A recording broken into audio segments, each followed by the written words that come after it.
Okay, welcome back, International Organization. So we just finished the guest speakers in the first half. And the second half for International Organization, I want to go over, we did a lot of theory, right? We did a lot of theory and case studies.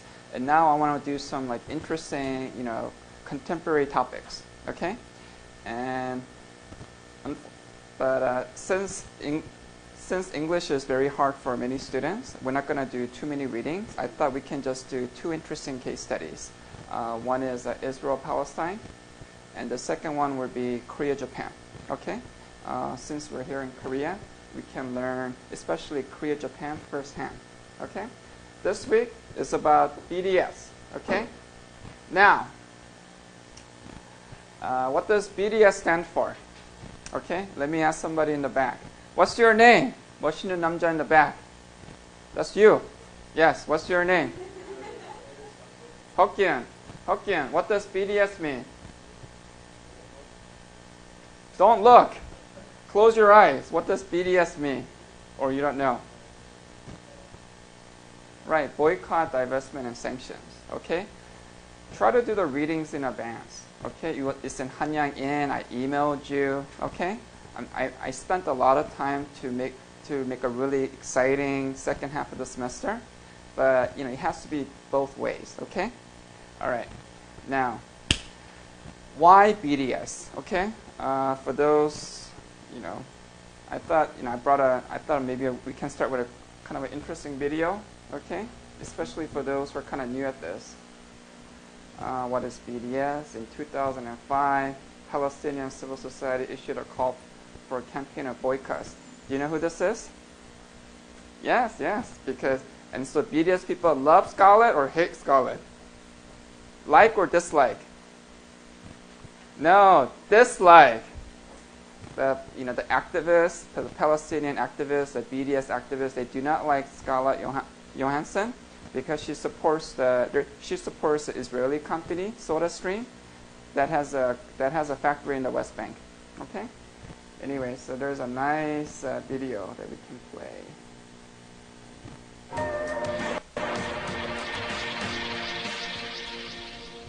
Where's the volume? Welcome to the Real News Network. I'm Jessica Devereaux in Baltimore. The UN Human Rights Council will begin an investigation into the allegations over whether Israel engaged in war crimes in its assault on the Gaza Strip. This is all happening in the shadow of Israel's military assault on Gaza, which has killed more than 700 Palestinians. The UN has already classified 1.1 million Gazans as refugees. Now joining us to unpack all of this is our guest, Omar Barghouti. He's an independent Palestinian researcher and human rights activist, and he is the founding member of the global Palestinian-led boycott, divestment, and sanctions campaign against Israel, also known as BDS. Thank you for joining us, Omar. Thank you. So, Omar, let's start off, since I know you're in the West Bank, I want to get your response to Israel's bombing and what the response has been in the West Bank, specifically the Palestinian Authority's response. The Palestinian response in general to Israel's ongoing massacre in Gaza, and that's what it is, it's a full-fledged...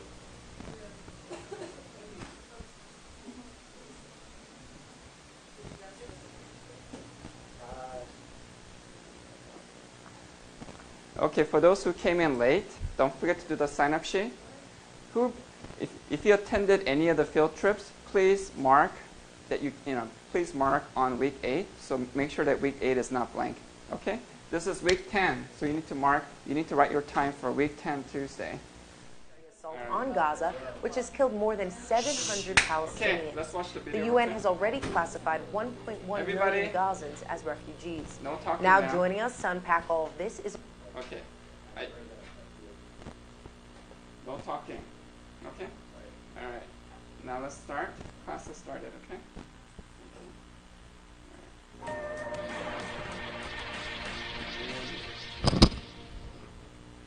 Welcome to the Real News Network. I'm Jessica Devereaux in Baltimore. The UN Human Rights Council will begin an investigation into the allegations over whether Israel engaged in war crimes in its assault on the Gaza Strip. This is all happening in the shadow of Israel's military assault on Gaza, which has killed more than 700 Palestinians. The UN has already classified 1.1 million Gazans as refugees. Now joining us to unpack all of this is our guest, Omar Barghouti. He is an independent Palestinian researcher and human rights activist, and he is the founding member of the global Palestinian-led boycott, divestment, and sanctions campaign against Israel, also known as BDS. Thank you for joining us, Omar. Thank you. So, Omar, let's start off, since I know you're in the West Bank, I want to get your response to Israel's bombing and what the response has been in the West Bank, specifically the Palestinian Authority's response. The Palestinian response in general to Israel's ongoing massacre in Gaza, and that's what it is, it's a full-fledged massacre of civilians in Gaza, has been more or less united. Even the Palestinian Authority, which really lacks a democratic mandate at this point, was forced under public pressure to take a tougher stance in the last couple of days. It has adopted the main demands of the resistance in Gaza, saying that a ceasefire without ending Israel's brutal siege of the Gaza Strip is unacceptable. So they have to go hand in hand. The ceasefire plus ending the siege, taking effective measures to end Israel's siege, opening the borders so that Gazans will not be incarcerated in the world's largest open-air prison. At the civil society level, at the popular level, support for our Palestinian brothers and sisters in Gaza has been overwhelming. It has been unprecedented, in fact. We have not seen this much support among Palestinians, whether in the West Bank or Palestinians in the 48 territory Palestinian citizens of Israel. It has been absolutely overwhelming.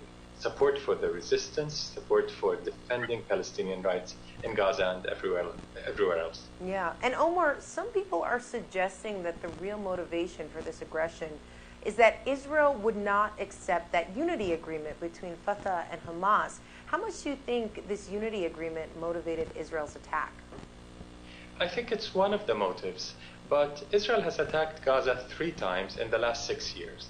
There was no unity government in the last 2 wars of aggression on Gaza, but still Israel managed to commit those wars. So it's not really the only reason. We've got to look elsewhere. Israel is continuously trying to break the Palestinian will to resist, to make Palestinians give up, and to build what they call an iron wall, sear into our consciousness that we can never succeed in resisting Israel's regime of occupation, settler colonialism, and apartheid. They do this through military means, through imprisoning many Palestinians, house demolitions in the West Bank, destroying homes, and confiscating the most fertile lands and water resources, keeping them for Jewish-only colonies in the occupied territories, encircling Jerusalem, denying access to education, to health, and so on. So they're continuing the Zionist program of the maximum amount of land with the minimal number of Palestinians, the indigenous Palestinians. So the war on Gaza has to be seen in that context. Sometimes it's taken to extreme violent measures, as we're seeing in the current Israeli massacre in Gaza, and sometimes it's more low-key, as we're seeing in parts of the West Bank. But Omar, you did mention that you do think it's one of the reasons that they started to be aggressive, but it's not really making sense in my mind, because in a sense, you know, they're always, if Hamas and Fatah were moving towards a more Fatah position, essentially accepting Israel's right to exist, why would they want to break up this negotiation, this unity? Yeah. You're assuming that the Israeli government is very rational. And I think that's not a very accurate assumption. The current Israeli government is the most fanatic, right-wing, extremist government with real control by extremist settler movements within the government. We've never seen such a fanatic right-wing government in Israel's history. In this current government, with several fascist elements, in fact, openly calling for ethnic cleansing and sometimes genocide, there isn't much rationalism. They're not really worried about what 20 years from now Israel will look like. They're thinking now. So why BDS? Okay, what are the pros and cons? Okay, and then I want you to just look at the. Okay.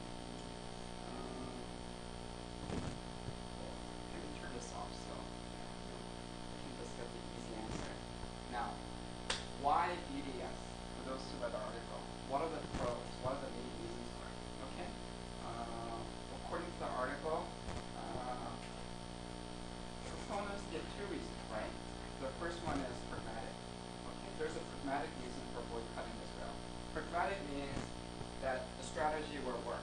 Okay? That's what it means to be pragmatic. Okay.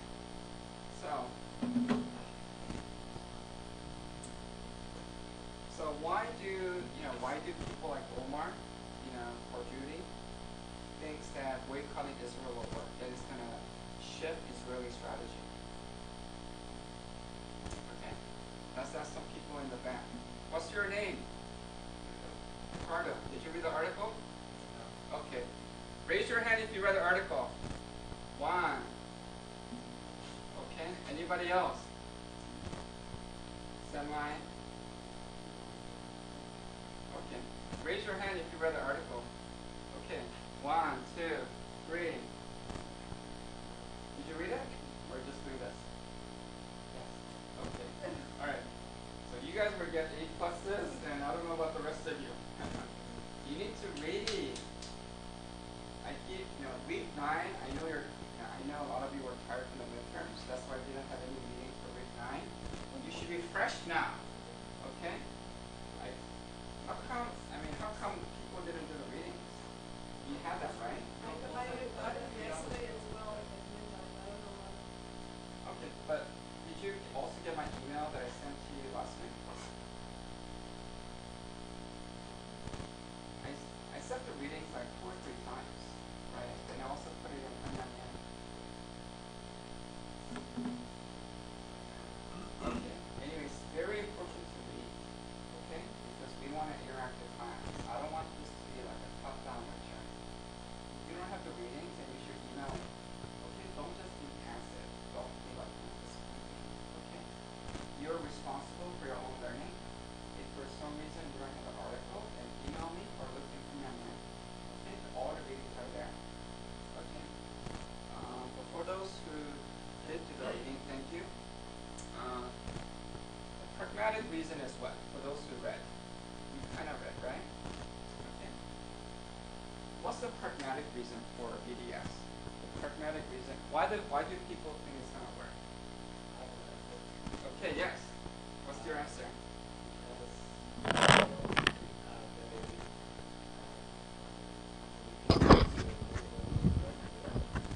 Okay. What's your name? My name is Patrick. Okay. So Patrick is saying Israel is a small country, right? It's a weak country, but so is North Korea, right? So, do you think boycotting North Korea will push North Korea to change their policies? Well, no, I think that's a different case. Okay.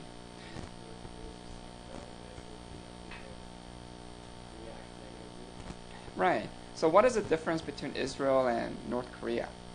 Why do you think sanctions will work in Israel but not in North Korea? The key difference is what?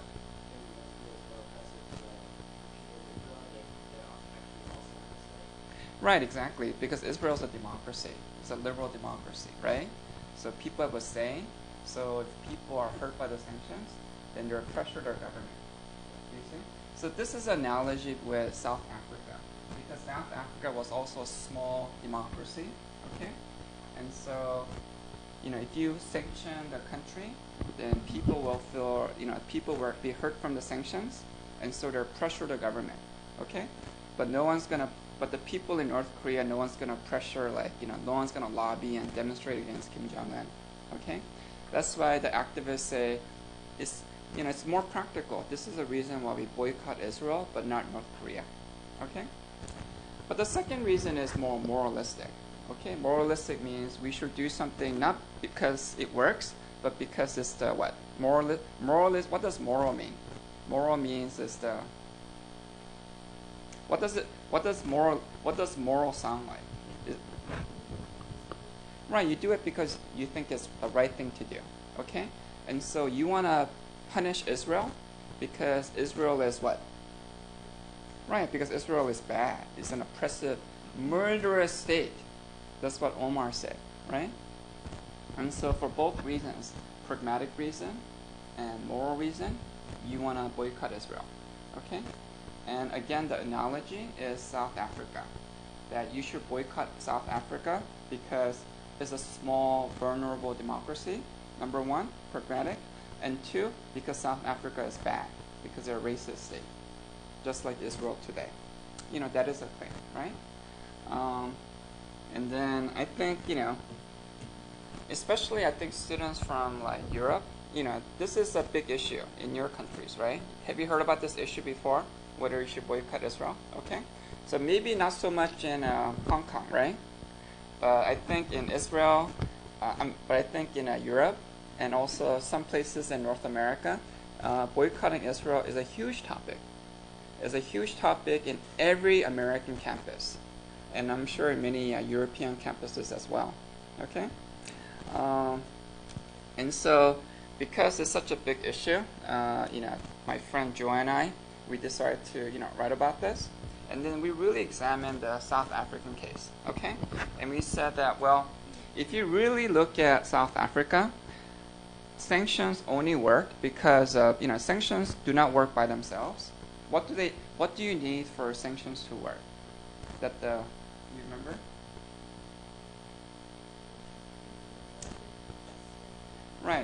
Right. You need security and trust. Okay, security and trust, and only once you have security and trust, the state government will change their strategy.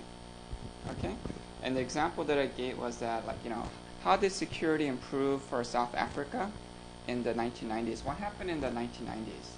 If you know your history, what was a big event in the early 90s? It was the fall of what?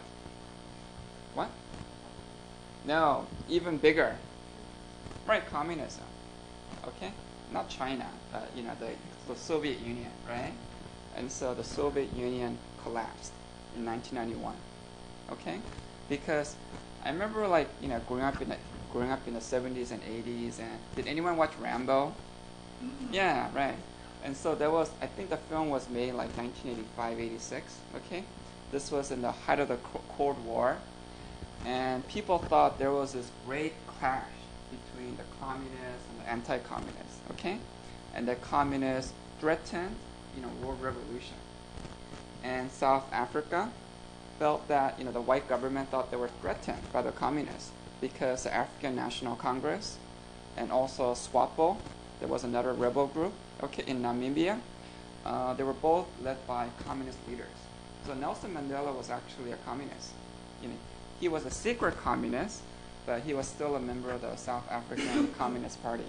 Okay, and so for the white government, as long as you had a communist revolutionary threat, we cannot give government power to the ANC. Okay, so there was a security concern. The second concern is trust between the different parties. Like, I don't really, because I call you racist, you call me communist. We're not really understanding each other. Okay, we're just calling each other labels. But in the 90s, both conditions changed, right? So the Soviet Union collapsed. So you no longer had a communist threat. And the second thing is that the leaders also changed. Okay. So the white South African leaders, they stopped calling the ANC like a bunch of commies. Okay, they tried to negotiate in good faith. They released Nelson Mandela, and then vice versa, the African leaders, they also changed. Okay, they no longer promised to have communist revolution, and they also try to reconcile with the white leaders. And so both parties work really hard to promote trust and reconciliation. Okay? And so I said, this is what happened in South Africa, but do you see this process happening in Israel-Palestine? No, right? Because right now Israel feels very threatened by who? Yeah, by the world, but specifically, actors like who? They feel threatened by, like Iran. Iran has nuclear weapons. The previous president promised to, wipe Israel off the map. Okay, and the second enemy might be Gaza Strip, Hamas, right? Because they're throwing rockets to Israel almost every day. Okay, hundreds of rockets. Okay, imagine North Korea sending hundreds of rockets to Seoul. Okay, I think they sent they sent a couple of bullets. Okay, because they're trying to shoot down the balloons. and a few of the bullets fell down to South Korea, and that caused like a national crisis, right? So imagine if it was like rockets. And also Hezbollah in Lebanon, okay? So Israel feels like we're surrounded. There's like, Israel's right here, right? There's Hezbollah in Lebanon to the north. There's Hamas in the Gaza Strip on the south. And then there's Iran on the east side. And then on the west, it's just the sea. Okay, there's nowhere else to go. Okay, they cannot just all swim away. So they feel like we have to protect ourselves from our enemies. So there's insecurity. Okay, and there's also the second thing is a lack of trust. That like Israelis, they always call like Hamas a bunch of what? Yeah, terrorists. Okay, and the Palestinians are calling Israelis like fanatics, murderers, racists. Okay, and so it's very hard to negotiate with people that you consider terrorists. Okay, so I'm saying that under these conditions, if you try to boycott Israel, it's not gonna force them to change. Okay, they're just gonna think that it's us against the world, and become even more rigid, even more like hardline. Okay. Anyway, so that was one half of the paper. Yes.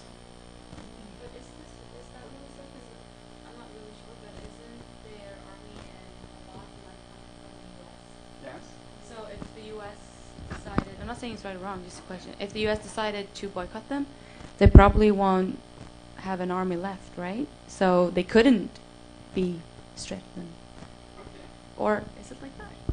Emily actually has a very interesting question, which is that Israel is a small state, and it depends for its military supply. Most of its military supply, many if not most of the military supplies, bullets, bombs, weapons, comes from other parties, especially the U.S. So if the U.S. boycotted Israel, then maybe Israel won't have an army. Okay. I guess a counter argument would be that maybe Israel would act more like North Korea. You try to create all this like bombs and other weapons by itself, and close itself even more tightly against the world. Okay, because right now the United States is one of the few countries that actually has a moderating influence on Israel, because they actually because they consider America to be one of their few allies, so they actually listen to Americans. Okay. And so, Kerry's the one who had a direct phone connection to, Benjamin Netanyahu, and he put a lot of pressure on the Benjamin Netanyahu that, this Gaza conflict has to stop. Okay, and so because every day more and more people are dying, and so he put more and more pressure because there were members of his own party that didn't want to stop. They basically wanted to continue the war until Hamas was basically completely eliminated. Okay? But then the Americans said the cost is just simply too high. If you have a full-scale war, that means it's not going to be 700 people dead. It might be like 7,000. And we simply cannot have that for humanitarian reasons. And so because of that, American pressure, stopped. Okay? But imagine if Americans just stopped supporting Israel. Maybe that could mean that maybe they will capitulate and give up, give the Palestinians what they want, or they might just be like North Korea, or even like Iran, okay, become more isolated, more hardline. And I'm saying that is a real danger, okay, because I guess an interesting theoretical question is that if you had more and more boycott, is that something that's gonna support the hardliners like Benjamin Netanyahu? Or is it something that's going to support the liberal politicians? Okay? And right now it seems like the more boycott you have, that supports the more liberal or conservative elements. Right now it supports the more conservative elements. Okay? Because it's the conservatives who say it's Israel versus the world. Okay? And so the more the world boycotts Israel, the more the hardliners get support from the people. So it's kind of hunkering down. Okay. Anyway, so that was a claim of my paper, that if like, you know, if academics, if liberals, if we really want to support Palestinians, then we really have to improve security and trust. Okay? And one way to improve security and trust is to kind of go beyond this Manichaean discourse. Okay? I think this might be a new word for you guys, but what does a Manichaean mean? Okay. Let me turn the projector back on.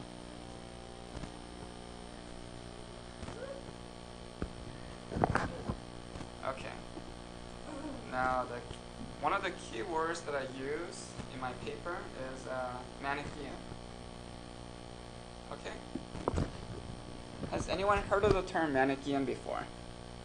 Okay. And what does Manichaean mean? It's an old, I think it's an old Greek or Latin word, right? And it means what? You see the world in what? Very. It's a what?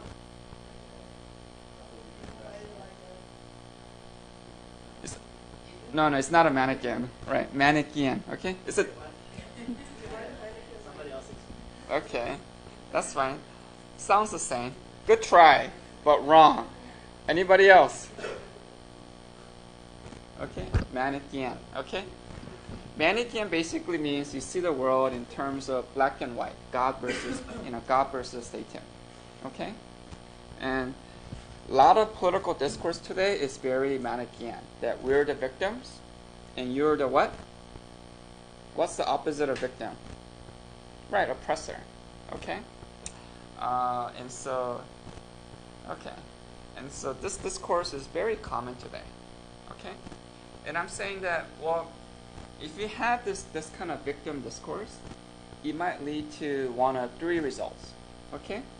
The first result, maybe a positive result might be that, well, if you say that I'm the victim and you're the oppressor, then I want you to what?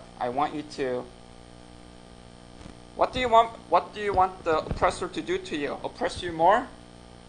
No, right, stop oppressing me, apologize, and offer reparations. Okay, compensation. Okay? And if that happens, then we can be equal partners. I forgive you, right? But you have to first apologize and offer reparations, okay? And then we can be equal partners. Can anyone think of examples where that actually happened? You know, one party apologized and now we're friends. Yes? And then they became friends with who? Maybe not everybody, but give me a specific example. Let's say, like, is anyone from France? Okay. Sure, right. No one's from France. We have some people from other European countries, right? Like Poland, Netherlands, right?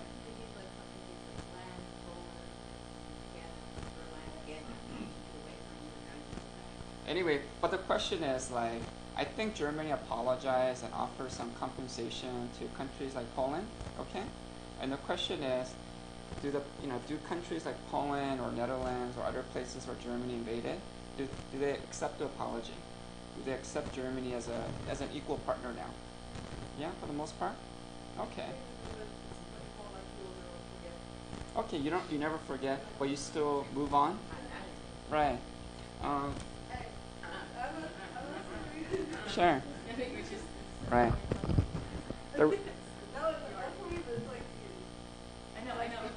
Right. That's fun. I think Germany is an interesting case because I remember, I think about a year ago, the Polish Prime Minister, he came out on the media and said, we want Germany to play a stronger role, more active role in the world. And so I thought, at least for the Polish Prime Minister, I thought there was an example of, I thought it was an example of, like, kind of forgiving and moving on. Okay? Okay. Do you have any comments or? Okay. All right, that's fine. Let's move on. Okay. Okay, but the second scenario is where the former oppressor apologizes and offers reparations, but the former victim does not fully accept. Okay? It does not, so the idea is that we can never forgive. And the example that we mentioned in the paper, the BDS paper, was, for example, what? Germany versus Germany and what? Israel. Right, Israel. And so for those who did read the paper, I mentioned an example, I think this was like last year, where Germany criticized Israel for their actions in Palestine. And a bunch of Israeli politicians said Germany does not have the right to what? Yeah, criticize. Germany will never have the right to criticize. So no matter how much apology or compensation, reparations you give, there will always be this kind of moral inequality between Israel and Germany. And so maybe I can criticize you, but you can never criticize me. I'm not saying that this is the Israeli government's position, but I'm just saying that many politicians in Israel and many members of the public, this is how they responded when the German government criticized Israel for the Palestinians. Okay, so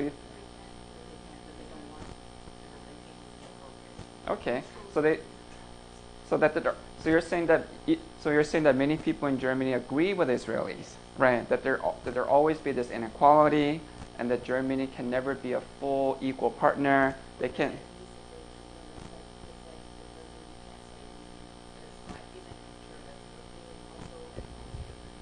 Okay. Anything that could have to do with Jews, like Jews are off limits. You cannot say anything negative about them, even if it's just impossible. You can't do it because otherwise you're a Nazi. But don't you think it's okay for like Germany that admitted they were wrong, and like Israel never admitted that they are wrong? And like, isn't it ironic that like what Germany did to the Jews, the Israelis are doing to the Palestinians? But if you criticize us, it's like, don't do that. You're not allowed to criticize us. It's stupid. It's like hypocrite. Okay. Yeah, it's so interesting when I read this paper and when I hear this now. It's so interesting to hear how psychological it all is. I noticed when I read the paper that, and when I read this and talk about it, it's like, it's not, I don't know, it's so much less psychological. If you apologize to me, then I'll apologize to you. Then we're fine. Even if it has to do with dying. So, like you say, Anyway, that's why I think this is a really interesting issue, because imagine you're like a classic like bleeding heart liberal in Germany, right? And so you believe in this like cosmopolitan liberal democracy. You believe in full rights, human rights for the Palestinians, but because of where you live, you live in Germany. Do you understand? So imagine you're a liberal person and you live in Germany. Those are you guys, right? Do you think you have this? Do you feel a duty to stand up for the Palestinian rights, or do you feel this obligation to never criticize Israelis?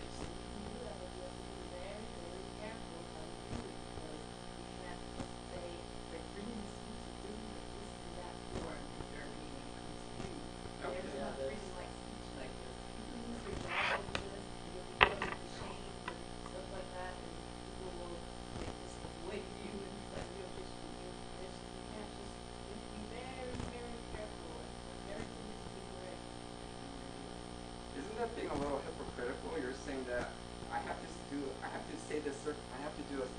a certain thing, not because it's the right thing to do, but because I might be punished.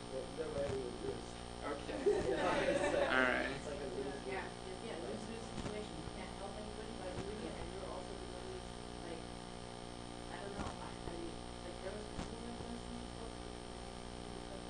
Can you give her the mic? Okay. Yeah, I think it's working. I don't know, if you say something, if you say anything, it could also just be interpreted the wrong way. And then you can already lose your job or something because they think that you're not fit to be in public, in front of people, because they'll be like, yeah, we're ashamed. Like, what if somebody else sees you talk like this? What if, like, other countries see you talk like this? And then they'll think that in Germany you still have these like right-wing people, and we're everything but right-wing. You know, like this. So. Yeah, but still, I mean, like, some Jewish people are so disciplined, you know, it's not like I can yeah, but I don't know, it seems weird. Like, I think, like, the current generation of Germany should not be told you cannot speak or whatever because of mistakes your previous generation did. What did you just say about Holland? What did you just say? Like 10 minutes ago, what That did you say? they We will never forgive, is what you said. No, but I'm talking Forget. Yeah. But see? I didn't say forget. Yeah, but because it doesn't matter. yeah, but it's different. I mean, like you can't say like what our previous people, whatever generation did, it's wrong. Of course, it's wrong. But if right now what Israel does, for me, I think that's wrong too. And I don't think they're any like least better than what Germany did to them. That's my honest opinion about it. I think it's Thank you. That it has more to do with the fact that Germany still at least a lot of German people that I talk to, most of them say, yeah, but we still feel sorry, we still feel guilty, although it's like we did nothing, they did nothing wrong. And it's in conflict with the position of Germany right now. They're a really big economy in Europe, and they're taking it's a conflict between taking responsibility, you could say, like, okay, I have to say something about it, but on the other hand, like, it's such a sensitive subject, I think. I'd like to get some. Yeah, but it's like two different things. It's more like if the other countries do something. Okay. Yeah, but I think it's something inside and Then not they support outside. Okay. I'd like to get the perspective of maybe like the more quieter students. Just you guys. Okay. Is it short? All right. After this funny story, you guys. Okay. Well, I was in the U.S. and I was talking to my brother in German, and this guy comes up to me and he goes, "Wait, what are you speaking there? Is that German?" I'm like, "Yeah, it is. Nice to meet you." And he's like, "Really? I'm Jewish." And then he just looked at me, like shocked, and waited for my response. And I'm like, "Okay." So that just shows like some people are still think about Germany like that. Some really stupid people, they think all of Germans are Nazis. And I actually have a few of these little stories, but this one was the funniest one. I don't know. I guess it was funny to you because you kind of laughed it off. But I hear these stories a lot among like Japanese students who come to Korea. Like they're speaking Japanese and they have these ajumas or halagojis who yell at them. How dare you speak Japanese in Korea? Okay? And then I think somebody emailed me an article. Did you want here? Did you want? Maybe the other class. In my other class, one of the students emailed me an article how you know the TV show, I think the English translation is Strange Summit, not Normal Summit. 한번 보자. 비정 Summit, okay? And then Mr. I think Ijuwan, is that boy's name or girl's name? Boy's name, okay. So Mr. Lee, I'm not good with names. Mr. Lee emailed me this article how, in the Bijong Summit, they bring people from different countries, and when they bring people from different countries, they play their national anthem, right? And then, so they invited some Japanese to play the Japanese anthem, and then everybody got fired. Did that really happen? Everybody got fired?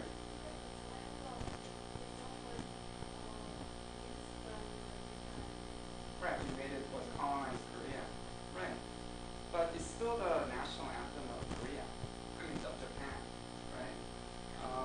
And so, well, anyway, so it's kind of like what you said, right? It's kind of like, if I'm Jewish, you never have the right, if I'm Jewish, because of historical sensitivity, you cannot speak German to me. Or, wait, No, or if you're, it wasn't that though. He just thought all Germans were Nazis. He wasn't offended that I was speaking German in front of him. okay. It was just that he literally thought Germans are Nazis. And he was just like not educated very well, I guess. Yeah, I don't know what he was thinking.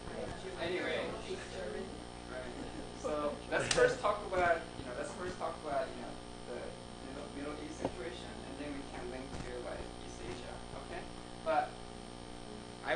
the Asians, the quiet ones, you guys, tell me. Okay, where's the mic? Okay. So now you heard about the Israeli situation, right? Okay. Do you have any comments or, for example, Patrick, right? Patrick's from Germany, right? Yeah. Okay. Do you think it's okay for Patrick to speak about, Palestinian rights? Or do you think Patrick as a German should be more sensitive? Do you understand? Okay. So free speech or, you need to be more sensitive. What, you want to say something? What do you think? Do you think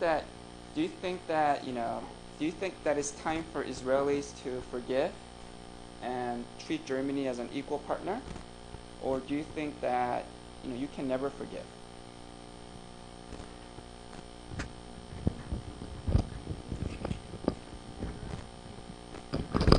Doesn't matter?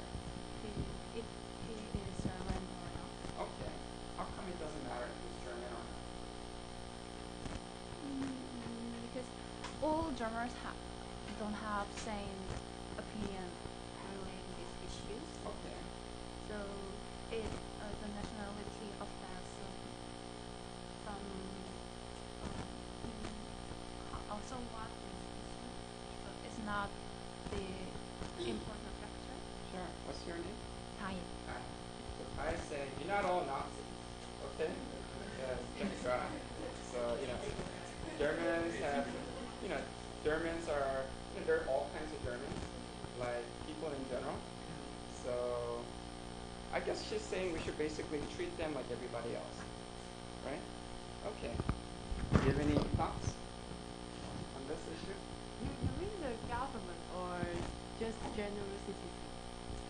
Either. Okay. Well, do you think there is a distinction? Do you think that the people can say what they want, but the government cannot say what they want with regards to Israel? Yeah. Okay. So did you hear that distinction? So she's saying, well, maybe ordinary German citizens, such as Patrick, you have freedom of speech. You can talk about Israel or Palestinians, but the German government still needs to be more limited, more sensitive. Do you agree with that? Okay, but do you think that's right? That just because, let's say you're the Chancellor of Germany, right? You're very liberal, you want to fight for equal rights for Palestinians, but because of the government that you belong to, you are limited. Okay?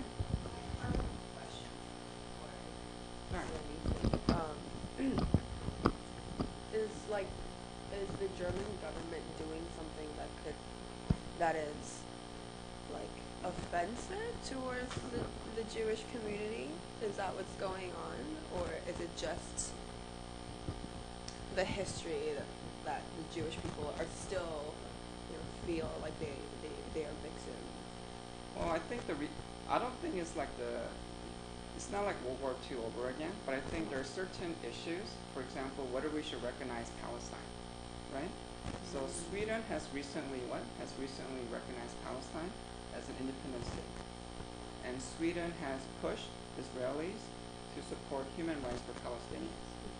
And there are many liberals in Germany who want the German government to follow Sweden, to recognize the independent state of Palestine, to push for human rights. But because Israeli opposes that, many German politicians, many German liberals feel that we should not do something that really goes against what the Israeli government wants.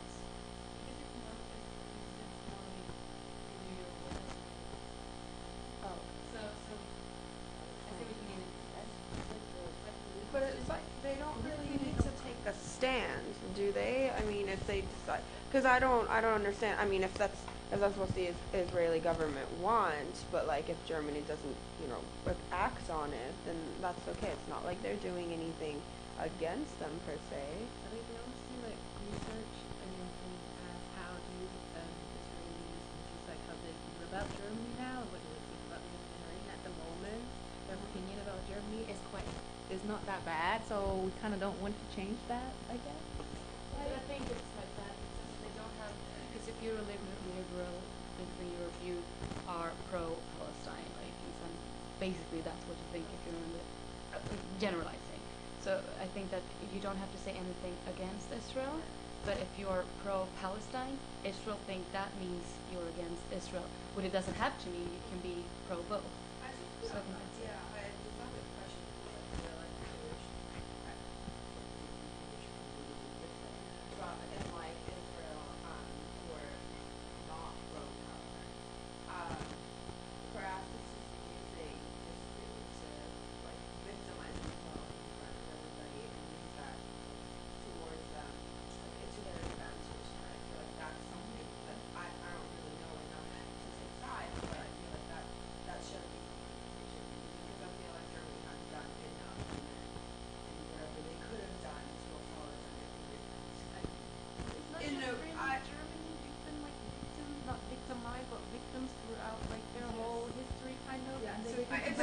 No country and the German state. Let me say No,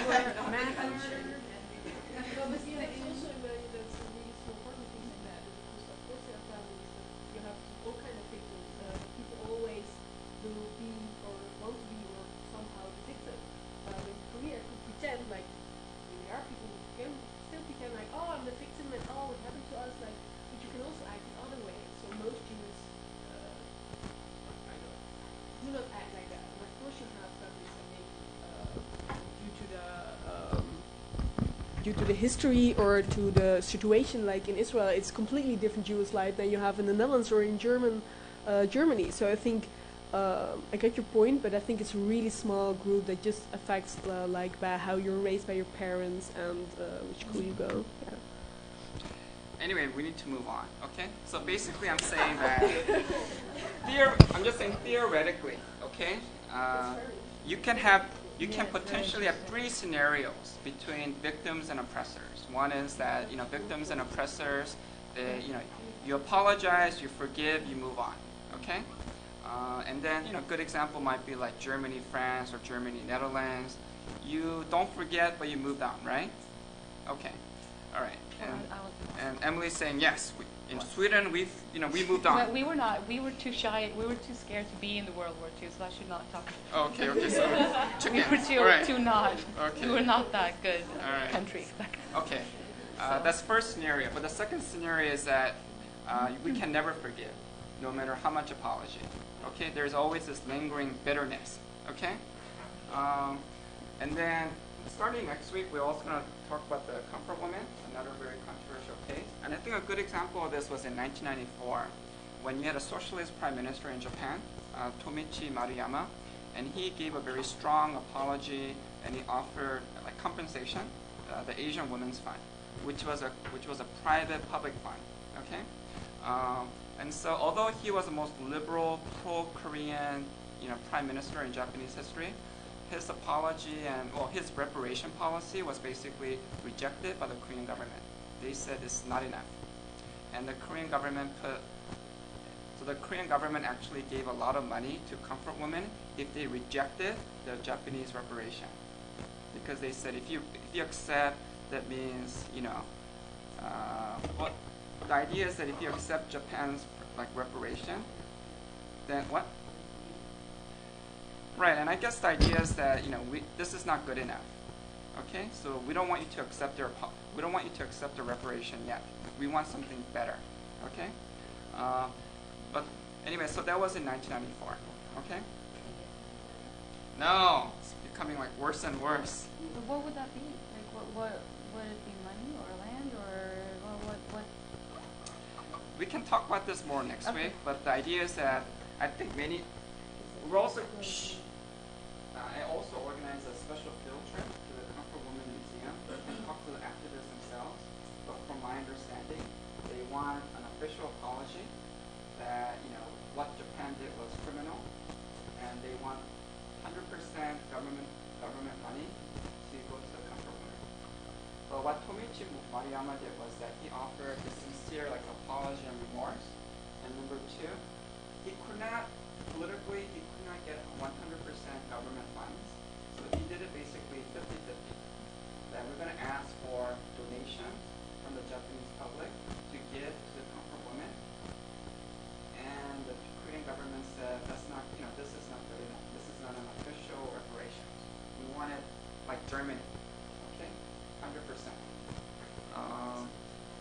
anyway, so they rejected the Tomichi Maruyama in 1994, and basically it's been downhill ever since.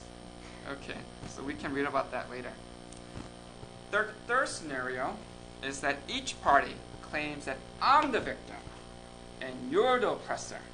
Okay? And the classic example is Israel-Palestine. Each side claims that the other is the oppressor. But then you also see this with Turkey and Armenia. Okay? And also with many Korean and Japanese activists today. Today you get many right-wing activists in Japan who claim that we're victims of Korean aggression. Okay? They have a partial case because I think in the 60s and 70s there were many North Koreans. Many North Koreans live in Japan, and some of them they kidnapped, I think maybe 20 or 30 Japanese citizens, and they kidnapped them, took them to North Korea, and this is something that still drives, animates many North Korean activists, and also politicians such as Shinzo Abe. And when Shinzo Abe negotiated with North Korea recently, he said the first thing that we need is that you need to investigate what happened. Tell us the fate of the Japanese citizens who were kidnapped in North Korea. Okay? And so, and because of because that is a big concern among the conservative politicians in Japan. Okay. Now the next part is durable peace requires security and trust. How? Okay. And so one is that you may need to transition from the victim-oppressor discourse to forgiveness and grace. Okay? And I think a good example is South Africa, maybe Netherlands, semi-Sweden. Okay, you're saying Sweden's not a good example. All right. Okay. I can't claim anything. That's fine. Another good example might be Vietnam. Okay? I want some of the English learners to come up and... Okay, who's learning English? Okay. What's your name? China, can you come up? Okay. And bring the microphone.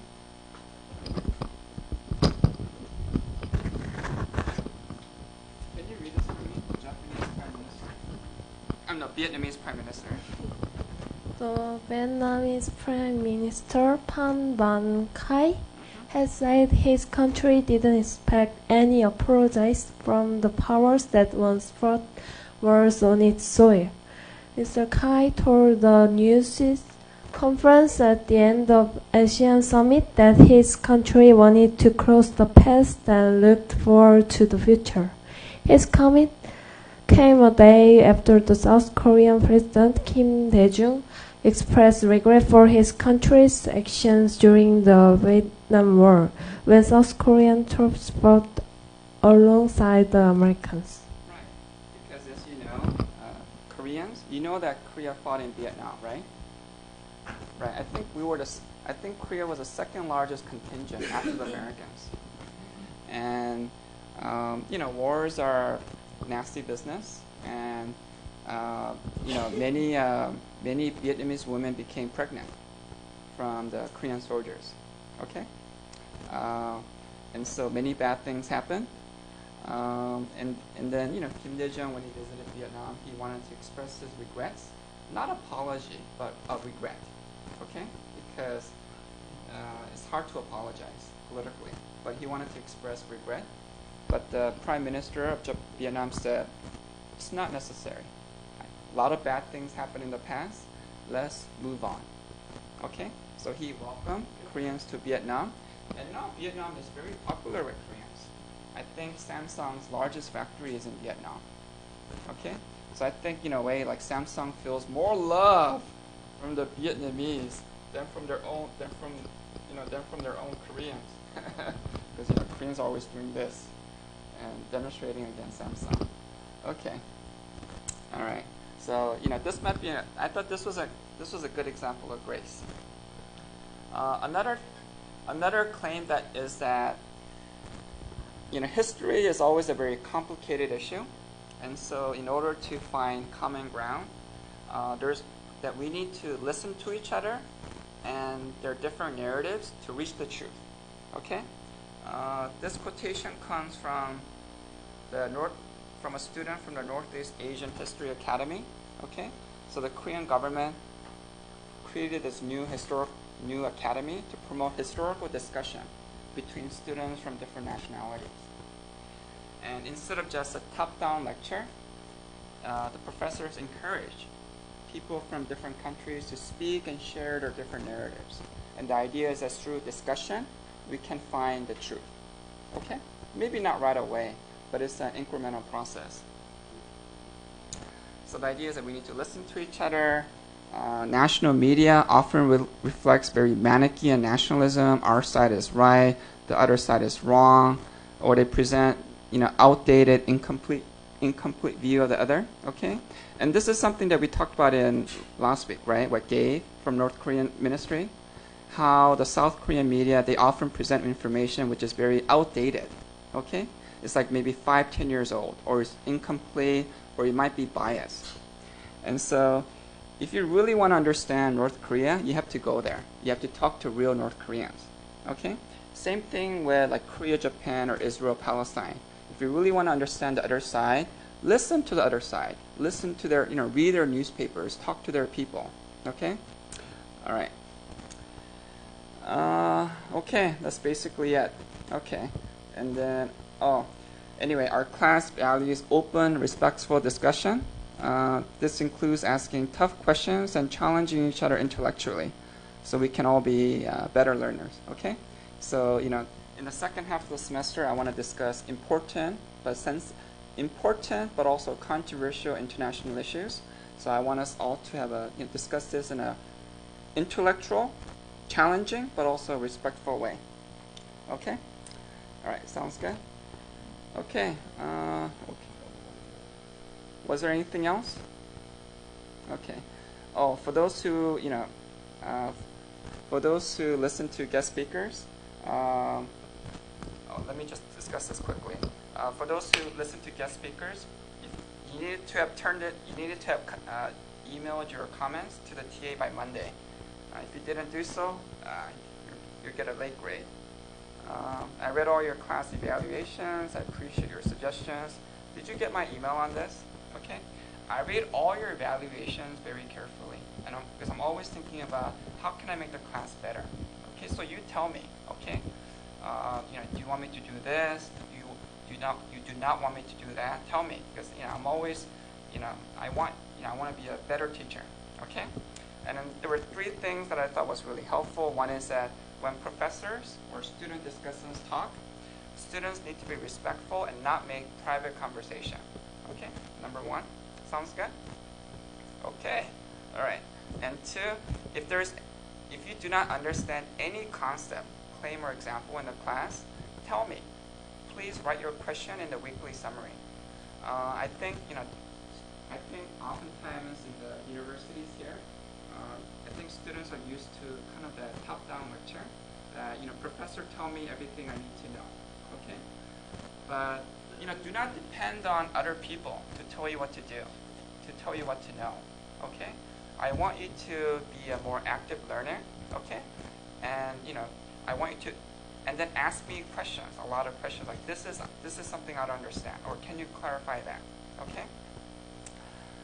So our class requires active, not passive learners. Do not expect the professor to tell you everything you need to know in life. Okay. And the final suggestion that I thought was very helpful was that I think especially for the Korean students, you're kind of shy about talking because the Europeans, you talk a lot, okay, which is good. I want the Koreans to be like that.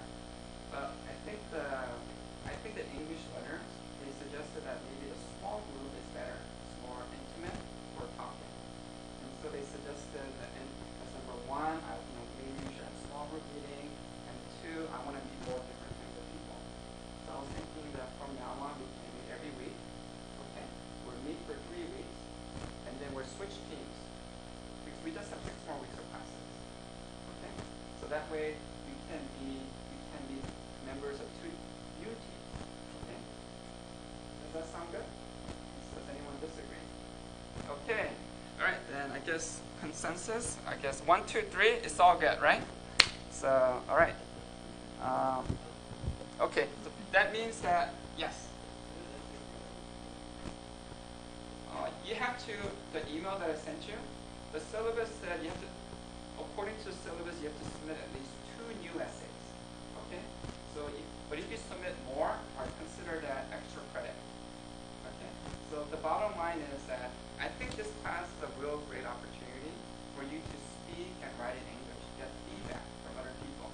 So if you can, try to bring something every week, even if it's like a summary. Okay?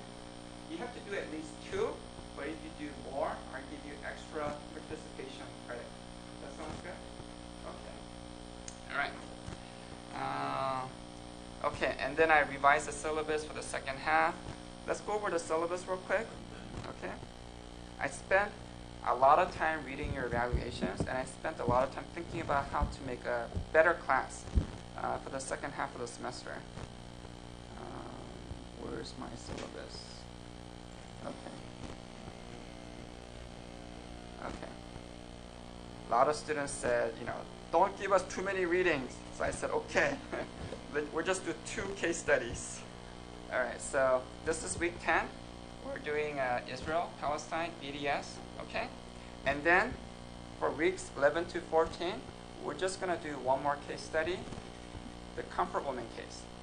This is very sensitive, controversial, but also very important. This is a main reason why we're not having any meetings, summit meetings between Korea and Japan these days. Okay, so you have to buy a book at the copy center. It's called The Comfort Woman. It's by Sarah So. This is considered the best English language book on the topic. Sarah So is, she's kind of like me. She was born in Korea. She loves Korea. Okay, she's an American academic. That means she also loves the truth and to be objective. And so she wrote the most detailed, sensitive, objective study of the comfort woman. And maybe she was too objective because she was kicked out of the comfort woman museum. Okay, I think she tried to present a balanced view. Okay, so I want you to buy the book and read it. I think it's very cheap, only about 1 won. Okay, 10,000 won. It'll be ready on Thursday morning. So I want you to go to the copy center and buy it. Okay, the owner is going to have 16 copies ready. If you go late, you have to pay the money and then come back a few hours later. Okay, so earlier the better. Okay, if you do not buy the book, you will not get an A. Right, starting Thursday morning. There's only 1 copy center. It's next to the kimbap place. Right. No, I just see. Oh, okay. Okay, good. Okay, that's fine. Hanyang Plaza, next to the kimbap place. This is where you went to get the first book. Okay, so we're finished with the first book. Yay! Now we're moving on to the second book. Okay, now. So weeks 11 to 14, we'll do the comfort woman. And then I need volunteers, okay, to sign up to be discussants. And then on week 15, no readings. Week 15, we'll be preparing for our final project, okay. And then on week 16, no class. Again, it's similar to midterm. You have to revise just 1 revised essay. You can discuss any claim. But you need to link to our readings about the comfort woman or BDS. Okay, and 2, tell me what you learned from 4 new students or more, because we're gonna have 2 different teams. And 3, as usual, you need to give me your. What did I say? No private talking, right? If you have something to say, tell me. Okay.